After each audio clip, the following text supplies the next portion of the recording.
하나님의 말씀은 요한복음 11장 38절에서 46절까지의 말씀입니다.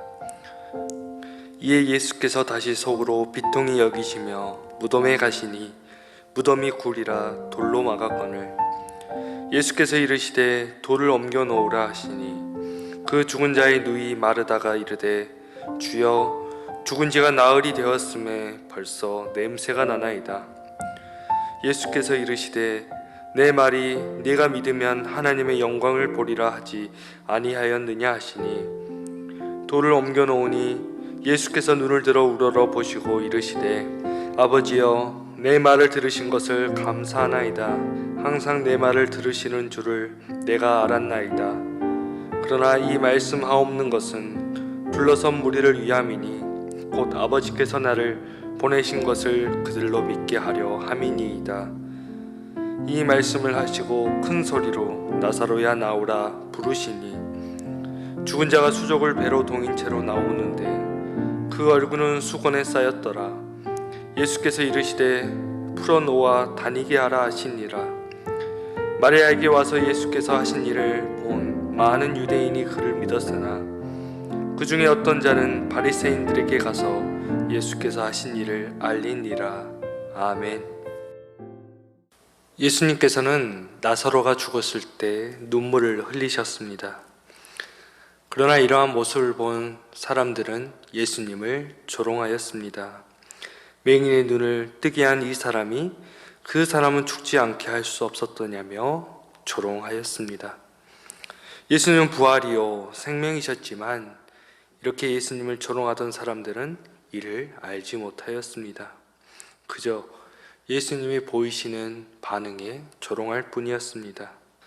오늘 본문을 보면 예수님께서는 나사로가 있는 무덤으로 가셨습니다.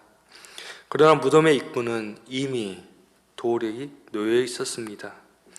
예수님께서 무덤의 입구를 막아놓은 돌을 옮기라고 말씀하십니다. 그러나 마르다는 나사로가 죽은 지 벌써 나흘이나 되었고 냄새가 난다고 말하였습니다. 우리가 이미 어제 살펴본 것처럼 나흘이라는 기간과 이미 시신이 부패해 냄새가 난다는 것은 나사로가 완전히 죽었다는 것을 나타냅니다. 이렇게 예수님을 의심하는 마르다에게 예수님은 말씀하십니다. 본문 40절의 말씀을 같이 읽어보겠습니다. 예수께서 이르시되 내 말이 네가 믿으면 하나님의 영광을 보리라 하지 아니하였느냐 하시니 아멘. 예수님의 이러한 말씀은 이미 제자들에게도 하신 말씀입니다. 네가 믿으면 하나님의 영광을 보리라는 예수님의 말씀처럼 믿으면 하나님의 영광을 볼 수 있지만 사람들은 보고 난 후에 믿으려고 합니다. 예수님께서는 마르다의 믿음이 나사로를 다시 살리는 조건이 되는 것이 아니라 믿지 않으면 부활의 이적을 영적인 눈으로 보지 못할 것이라는 뜻으로 말씀하셨습니다. 우리가 이미 이 나사로 사건의 결론을 알고 있듯이 믿음이 없었던 유대인들은 나사로가 다시 살아난 것을 눈으로 보았지만 하나님의 영광을 보지는 못하였습니다.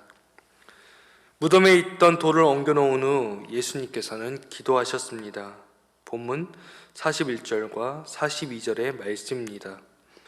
돌을 옮겨놓으니 예수께서 눈을 들어 우러러 보시고 이르시되 아버지여 내 말을 들으신 것을 감사하나이다. 항상 내 말을 들으시는 줄을 내가 알았나이다. 그러나 이 말씀하옵는 것은 불러선 무리를 위함이니 곧 아버지께서 나를 보내신 것을 그들로 믿게 하려 함이니이다. 아멘. 예수님께서 하신 기도의 내용을 살펴보면 먼저 예수님은 하나님을 아버지라 부릅니다. 예수님께서 기도하시는 모습을 보면 이 유대인들의 전통적인 기도 방법과 비슷해 보이지만 예수님의 기도는 이 유대인의 기도와는 구별되는 특별한 형태입니다. 유대인의 기도문에서는 하나님을 아버지로 언급하지 않습니다. 그러나 본문에서는 이것을 언급합니다. 그 이유는 예수님이 성부 하나님과 밀접한 관계가 있다는 것을 보여주기 위해서였습니다. 예수님께서는 부활이요 생명이십니다. 솔직히 이렇게 기도하지 않아도 예수님은 나사로를 살리실 수 있으셨습니다. 그러나 이렇게 기도하신 것은 사람들에게 자신이 하나님께서 보내시는 분임을 믿게 하기 위해서였습니다. 이 기도를 통해 예수님과 하나님이 하나요? 자신을 믿는 것이 하나님 아버지를 믿는 것임을 사람들에게 깨닫도록 하기 위해서였습니다. 또한 예수님의 기도는 자신의 뜻이 아닌 하나님의 뜻을 성취하는 데 있습니다. 이 기도의 목적은 하나님 아버지의 뜻을 행하는 데 있었습니다. 그리고 예수님은 나사로야 나오라고 큰 소리로 부르셨습니다. 본문 44절의 말씀입니다. 죽은 자가 수족을 배로 동인 채로 나오는데 그 얼굴은 수건에 쌓였더라. 예수께서 이르시되 풀어놓아 다니게 하라 하시니라. 아멘. 예수님의 외침에 죽었던 나사로가 다시 살아나서 무덤 밖으로 나왔습니다. 예수님께서는 무덤에 있는 나사로를 다시 살리셨습니다. 이 사건을 통해 하나님의 영광을 보여주셨습니다. 이는 예수님께서 하신 일이 아니라 하나님께서 하신 일이며 하나님 아버지의 뜻입니다. 이처럼 예수님은 자신을 위해 기적을 행하시지 않으셨습니다. 하나님의 영광을 위해 기적을 행하셨습니다. 그리고 이 나사로 사건은 예수님의 부활을 알리고 마지막 날에 예수님을 믿는 모든 자들의 그 부활을 약속하며 보여주고 있는 사건입니다. 오늘 본문을 보면 나사로의 소생 사건에 그 자리에 있던 사람들은 두 가지의 반응을 보였습니다. 유대인 중에 많은 사람들은 놀라운 기적으로 예수님을 믿었습니다. 왜냐하면 죽었던 나사로가 다시 살아난 것은 논쟁의 여지가 없기 때문입니다. 그러나 반대로 그 중에 어떤 사람들은 예수님께서 행하신 일을 바리새인들에게 가서 알렸습니다. 그들의 이러한 행위는 예수님에 대한 이 적의를 품고 있었다는 것을 의미합니다. 나사로 사건은 요한복음 전체에서 예수님의 부활의 예언적인 표적으로서의 역할을 하고 있습니다. 이 사건은 예수님께서 부활이요 생명이라는 사실을 증거합니다. 그러나 이 사건으로 부활이요 생명이신 예수님께서 죽음을 맞게 됩니다. 우리 인간에게 죽음은 해결할 수 없는 문제입니다. 그러나 우리 그리스도인들에게 이 죽음은 장애물이 아닙니다. 나사로의 사건을 통해 예수님의 이 부활을 통해 우리는 확신하며 믿습니다. 우리 또한 주님께서 나사로야 나오너라 외쳤던 것처럼 오늘 우리를 부르실 것입니다. 오늘 하루도 부활이요 생명이신 예수님을 통해서 하나님의 영광을 보시길 바랍니다. 예수님처럼 하나님의 뜻을 이루는 삶을 사는 정읍중앙교회 성도님들이 되시기를 주님의 이름으로 축원합니다. 하나님, 오늘 우리가 부활이요 생명이신 예수님을 통해 주님의 영광을 보길 원합니다. 주님, 우리의 눈을 밝히 열어 주시옵소서. 코로나가 걷잡을 수 없이 거세지고 있습니다. 주님, 우리를 불쌍히 여겨 주시옵소서. 속히 이 환난의 때가 지나가도록 주님 도와 주시옵소서. 코로나로 인해 세계 각지에서 복음을 전하는 선교사님들 사역이 멈추지 않도록 주님 도와 주시옵소서. 코로나 속에서도 선교 사역을 지켜 주시옵소서. 오늘 하루도 말씀으로 살아가는 교우들을 지켜 주시고 그들의 삶을 주님 인도하여 주시옵소서. 주 예수 그리스도의 은혜와 하나님의 사랑과 성령님의 사귐이 주님의 영광을 보고 주님을 믿는 성도들에게 언제나 함께 하시기를 간절히 축원하옵나이다. 아멘.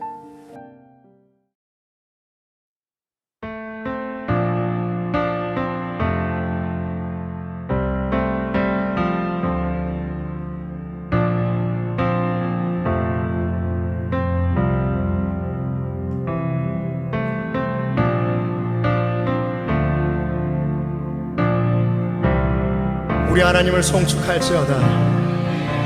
우리 왕을 송축할지어다. 송축해 내 영혼, 송축해 내 영혼, 내 영혼아. 거룩하신 이름, 이전에 없었던 노래로 나 주님을 경배해.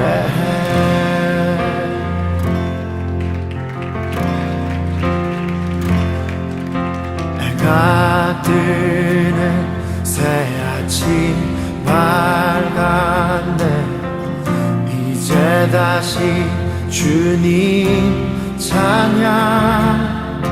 무슨 일이나 어떤 일이 내게 놓여도 저녁이 올 땐 나는 노래해.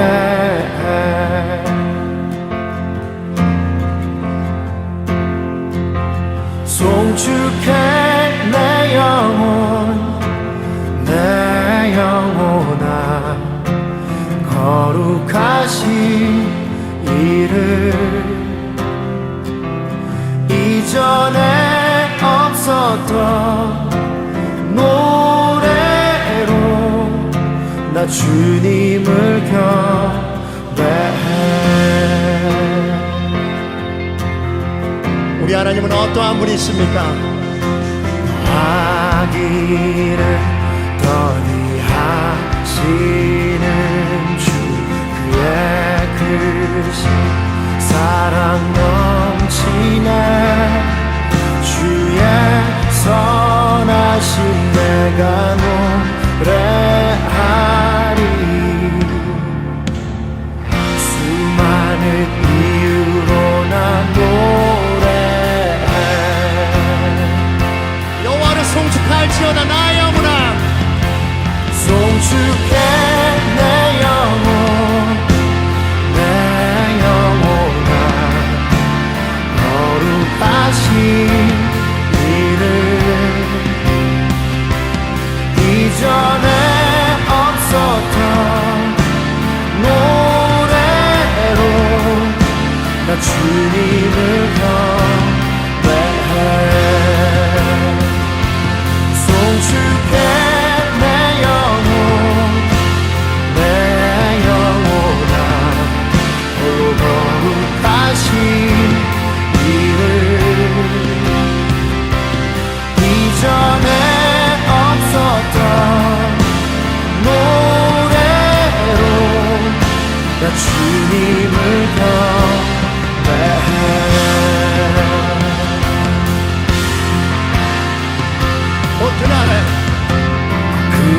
그날에 나의 힘 다하고 나의 삶의 여정 마칠 때 끝없는 찬양 나 드리리라. 수많은 세월 지나 영원히 곧 그날에 나의 힘 다하고 나의 삶의 여정 마칠 때 끝없는 찬양 나 드리리라.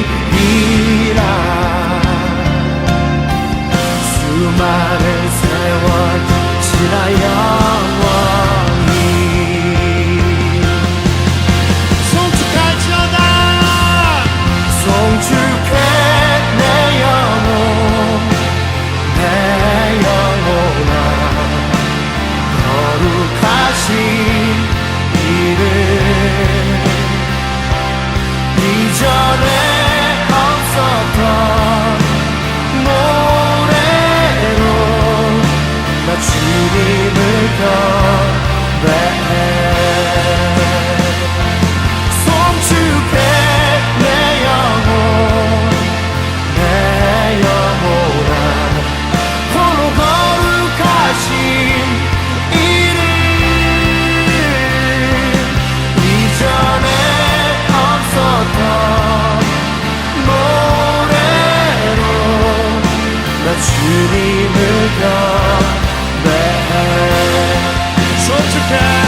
송축해 내 영혼 내 영혼아 거룩하신 이름 이전에 없었던 노래로 나 주님을 경배해 나 주님을 경배해 나 주님을